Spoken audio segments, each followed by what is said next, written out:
नमस्कार दोस्तों। स्वागत है आप सबका एक नई कहानी में। बहू जो तेरे मायके में चला आया है वो ससुराल में तो चलेगा नहीं। फिर क्यों जबरदस्ती अपने मायके की यहाँ चलाती रहती हो? तुम्हारे घर में और इस घर में बहुत फर्क है। दामिनी जी ने अपनी बड़ी बहू काव्या से कहा। मम्मी जी, आप तो कुछ ही मत बोलिए, ये सब आपके कारण ही तो हो रहा है। आप तो दोनों बहुओं में फर्क करती हैं और फिर मुझ पर इल्जाम लगा रही हैं कि मैं अपनी चलाती हूँ। काव्या ने चिढ़कर कहा। बहू, एक बार इल्जाम लगाने से पहले सोच लो, मैंने कभी भी तुम में और छोटी बहू में फर्क नहीं किया।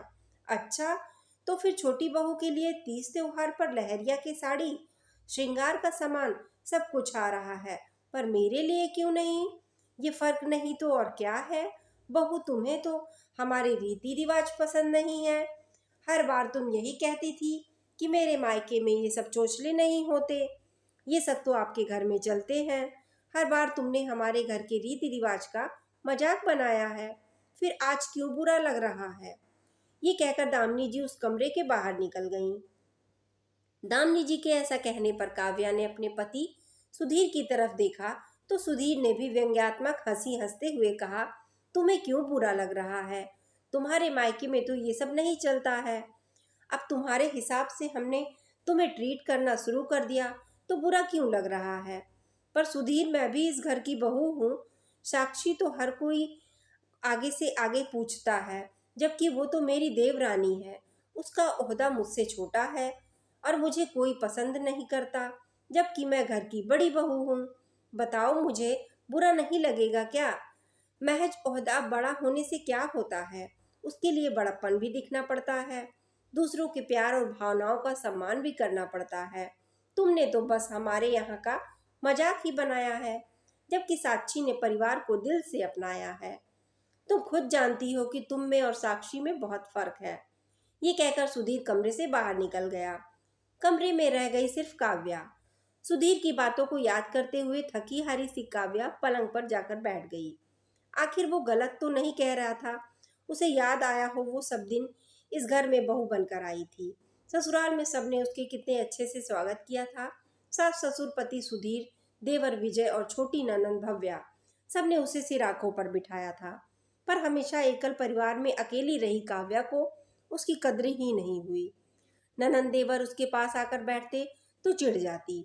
इस घर में प्राइवेसी नाम की कोई जगह ही नहीं है। इससे तो मेरा मायका ही अच्छा है, वहाँ कम से कम कोई परेशान करने वाला तो नहीं होता। धीरे धीरे देवर ननंद ने भी उसके पास बैठना छोड़ दिया। रीति रिवाजों के नाम पर भी बड़ी कोफ्ते होते थे। उसकी शादी के बाद पहली तीज थी। कितने अरमानों से खुश होते हुए दामिनी जी काव्या के लिए बाजार जाकर लहरिया की साड़ी खरीद कर लाईं, साथ ही श्रृंगार का सामान भी। और काव्या के हाथों में मेहंदी लगाने के लिए उन्होंने मेहंदी वालों को भी बुलवाया। लेकिन काव्या ये सब देखकर चिढ़ गई। मेहंदी वालों के सामने चिढ़ते हुए बोली, मम्मी जी, मैं नहीं मानती इन फालतू के रीति रिवाजों को। ये सब फालतू का टाइम पास है। मेरे मायके में तो ये सब नहीं होता। बहू, तेरे मायके में नहीं होता तो क्या हुआ, यहाँ ससुराल में तो होता है। हमारे यहाँ तो तीज त्योहार बढ़ चढ़कर पूरे उत्साह के साथ मनाया जाता है। अब तुम इस घर की बहू बन चुकी हो तो तुम्हें भी बन सवर कर त्योहार में हिस्सा लेना चाहिए। मम्मी जी, मुझे इन सब चीज़ों का शौक नहीं है और ना ही मैं इतनी देर मेहंदी लगा कर एक जगह बैठ सकती हूँ। अपनी शादी में लगवा ली, वही बहुत बड़ी बात है। आपको लगवाना है आप लगवाइए, मेरे पीछे मत पड़िए। ये कहकर काव्या अपने कमरे में चली गई। पीछे दामिनी दी मेहंदी वाले को मुंह देखती रह गई। शाम को सुधीर ने काव्या से कहा, काव्या, मेहंदी लगवा लेती तो क्या हो जाता? देखो, मैं एक जगह मेहंदी लगाकर नहीं बैठ सकती और मुझे इन सब चीज़ों से सख्त ही नफरत है। मुझे बिल्कुल भी पसंद नहीं है, लेकिन मम्मी का मन रखने के लिए मेहंदी लगवा लेती। देखो, मुझे बनावटी बनने का शौक नहीं। जो मुझे नहीं पसंद वो मुझे नहीं पसंद। साफ कहना, सुखी रहना। मेरे मायके में ये सब नहीं होता। मैंने कभी नहीं देखा है ये सब। अपने रीति रिवाज अपने पास रखो। अब तुम ससुराल की सदस्य बन चुकी हो, तुम्हें यहाँ के रीति रिवाज अपनाने चाहिए। देखो, मुझे ये सब चोचले पसंद नहीं और जो बचपन से देखती आ रही हूँ उसे एकदम से कैसे बदल लूँ? वैसे भी मुझे ये रीति रिवाज टाइम वेस्टिंग लगते हैं। ये कहकर काव्या ने बात खत्म किया और मेहंदी नहीं लगवाई। कोई बात नहीं, लेकिन ना तो लहरिए की साड़ी पहनी और ना ही श्रृंगार का सामान इस्तेमाल किया। ये देखकर दामिनी जी को बुरा लगा, पर वो घर की शांति के लिए कुछ नहीं बोली। लेकिन काव्या तो यह सब अक्सर ही करती रहती थी। हर तीज त्योहार पर अपनी मनमानी करती थी।